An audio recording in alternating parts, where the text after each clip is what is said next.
Okay, and I am back. It's Fibro Friday again, and I realized that I had forgotten to speak about something very important, which is one of the reasons why I started doing this.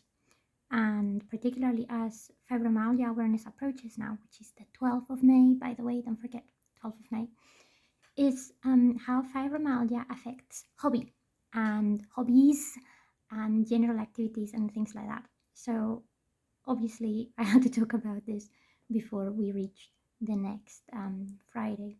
I'm not gonna stop doing this. It seems that people really have been appreciating it, so I'm just gonna keep on talking about it. Maybe I'll run out of things to talk about, but until that happens, you're gonna stick with me for a while. I'm not sure if after Fibromyalgia Awareness Day will be every single Friday. I may change it to a different day, but Fibro Friday is working so far. So anyway, hobby. I have said this a lot already in the live streams, but I'm gonna say it one more time. Don't give up on the things you like because of your illness, please. I know it's super hard sometimes. Like, I've gone through periods where I couldn't play RPGs, I couldn't play video games, I couldn't play board games. There are times where I can't do my trinkets. There are times where painting is impossible, or there are times where building Warhammer is the list of my priorities, particularly if you have a pot of particularly bad smelly glue and it's giving you a headache. So I know. I know it's hard, and I know it's not possible to always do it as much as we want to. But if you've been paying attention to what I've been saying and you put in practice pacing and also understand the huge value that these hobbies have in our lives, you would start to prioritize that. You may still not be able to do it as much as you want to, but you will find ways of prioritizing it because, in case you hadn't noticed, these hobbies had a massive impact on our mental health. A lot of people talk about mental health in hobby and things like that. It's everyone suffers from mental health. It may not be a condition for life, but we all have moments where our mental health is not good, and therefore we need things that help us cope with it. And just the daily grind of life, it can be a bit hard sometimes. So hobbies are very important. And of course, if you have geeky hobbies, they can be quite time consuming, they can be money consuming, all of these things. And we just need to find a balance that works for us. So if you've been following pacing, or if you're trying to figure out how you can incorporate pacing into your hobbies, make sure that you include time for your hobbies in your list or your calendar or your diary. Even if when you get to that time you can't complete it. Why? Because at least you tried. Because at least it was in your mind. And if you do that, it will make you feel like you're not neglecting something that you really love and you care about. And I know that may sound silly, but actually there is plenty of psychological studies that prove that if we write something on paper, we are like 50% more likely to do it than not. So it's not just a reminder in case you're having one of those funny days and you just can't think and your cognitive functions are all over the place and you thought, oh, I wanted to do something today, but I can't remember what it was. It's also a way of sort of trying to bring back some positivity into it. Oh, I'm gonna make time today to complete this blank activity that I really want to do. And if you incorporate that into pacing and into the spoon theory of how much energy you have to do certain things, it will actually become a lot more manageable, because in your mind that day when you wake up, you know that one of your spoons is dedicated to this hobby.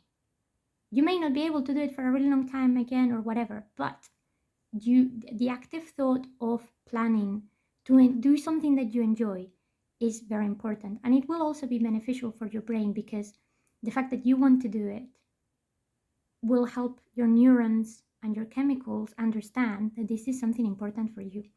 If you can't do it, well, it happens sometimes. We can't fight this. Don't be upset. I know you're gonna be upset because I'm gutted when I want to do things and I can't. But don't be upset. Just remember that there are always more days. We have a saying in Spanish, which is hay más días que fiestas, which essentially comes to say there are more days than bank holidays, coming to essentially exemplify that Yes, sure, on a bank holiday you have more free time, maybe you don't have to go to work, all of this, but there are other days, you may not be able to use the time in the same way, but there are always other days. People have been saying it, just because you have a mini and it's been sitting there for a while, you don't have to obsess about the fact that you have to do it. But this is what I want to um, emphasize today. There is a difference between obsessing about it and wanting to do it. Okay, here is where it comes, where the positive planification comes in place.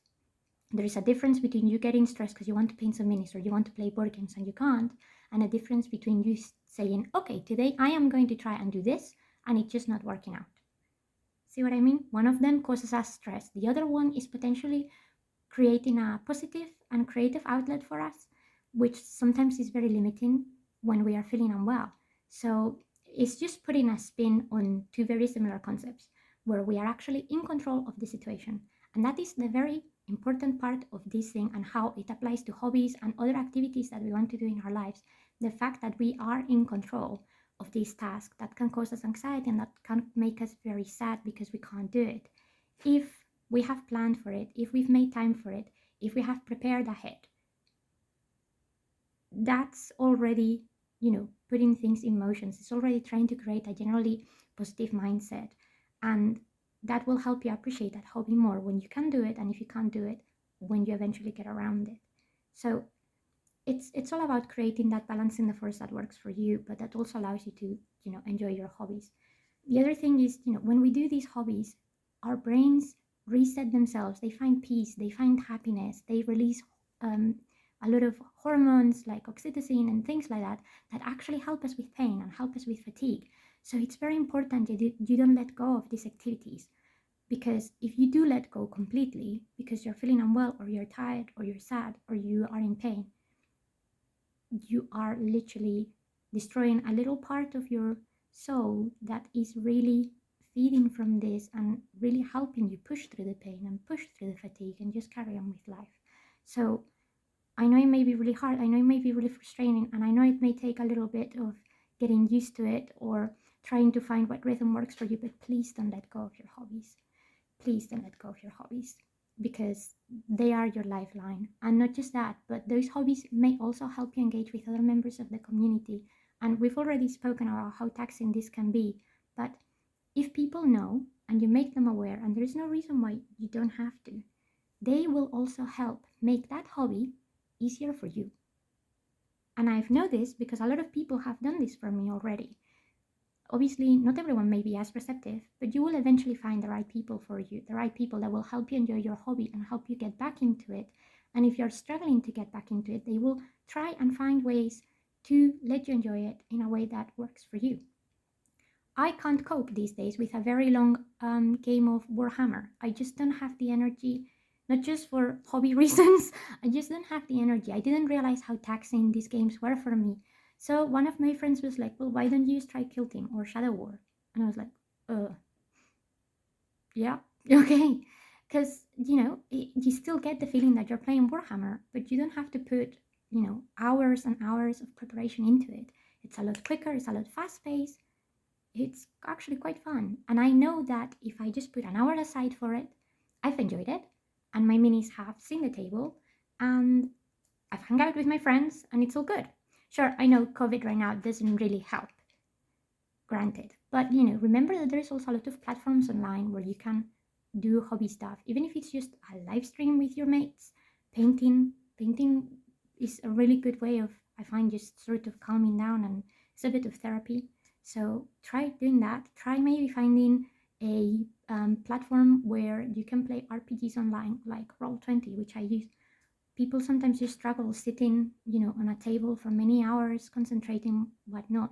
If you have it online, it may be a bit more manageable. You may find a place where you're a bit more comfortable sitting down, where you can have anything that you may need. The screen is adjustable. You may be able to put it somewhere where it just works for you. The fact that it's on a computer may mean that you can record it, or maybe someone else can make notes, and those notes will be in an electronic format. And if you don't remember what you did in the previous session, there will be there for you to remind you. So, there are ways and there are things we can do to enjoy it.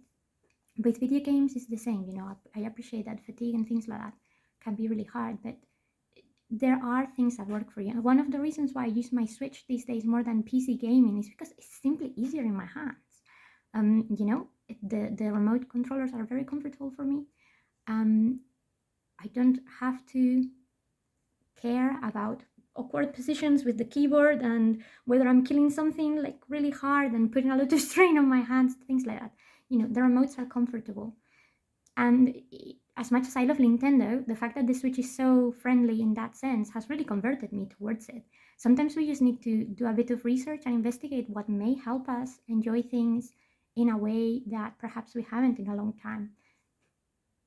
It's like that. I love playing computer games. I love playing strategy games. But these days, Animal Crossing and Pokemon just keep me going. And it's fine because I hadn't played games like that in a really long time, and it's allowed me to sort of engage with a hobby I really like in a different way, just because I had to explore a different platform that works better for my needs. So there you go. It's all a learning process, but there are ways we can do this. It's the same with board games. I used to be the person that read all the rules and all of that because the board games are here. They are my games. So lately, my friends have been taking turns. A lot of the rules are now online, so I don't need to worry about it. They may pack things for me if I can't. Meeples are quite fiddly to deal with. There are ways in which they can work. Again, if you like Forex games and you want to be playing Twilight Imperium every single day, well, I mean, I don't know how many hours you have in the day to spare to play Twilight Imperium, but call me.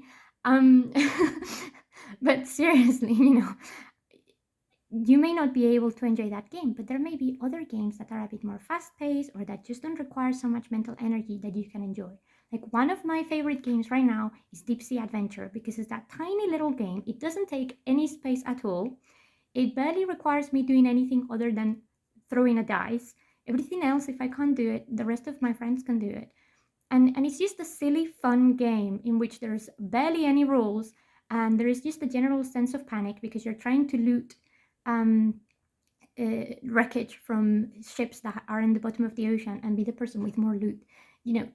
Maybe it's not the sort of game where I would normally be more invested in. I like sort of quite serious planning strategy games, but if my brain can cope with that, there are other alternatives, and it's all about finding the alternative that works for you. So if you're struggling to engage with your hobbies lately, with your board games, with your word gaming, with your video games, things like that, just have a look around, ask some people. There's a lot of people on Facebook, Instagram, whatever you use, and just your local friendly game shops if you have any, or just the internet. And I think you'll find out there is a lot more out there these days that you can use that will ease things for you. And once again, just turn to the community. One of the things we've been doing with the live streams and with these videos is breaking out there and involving the community into this, and the community wants to be involved. It may not be all of them, but it doesn't mean that some of them won't help you, so give them a chance. And that's, I think it's really important. I can't emphasize this, so much. As much as we may go through periods that we can't physically do these things, or mentally or emotionally, whatever, there are alternatives, and we just need to keep on going and finding what works for us. There we go. That's why I really wanted to say this.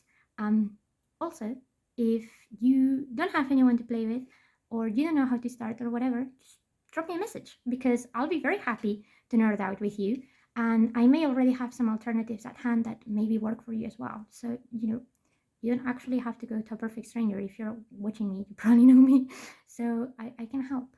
So there you go. I just really wanted to bring a bit of the community and just the joy that is part of our lives and that sometimes can be really difficult to enjoy when we have chronic illness back into our lives, because it's really important, and these hobbies mean something to us. The illness doesn't have to control our hobbies in the same way that it doesn't have to control our lives, but we just need to find that balance. So just try to remember that, and if you have any questions, hit me up. Take care.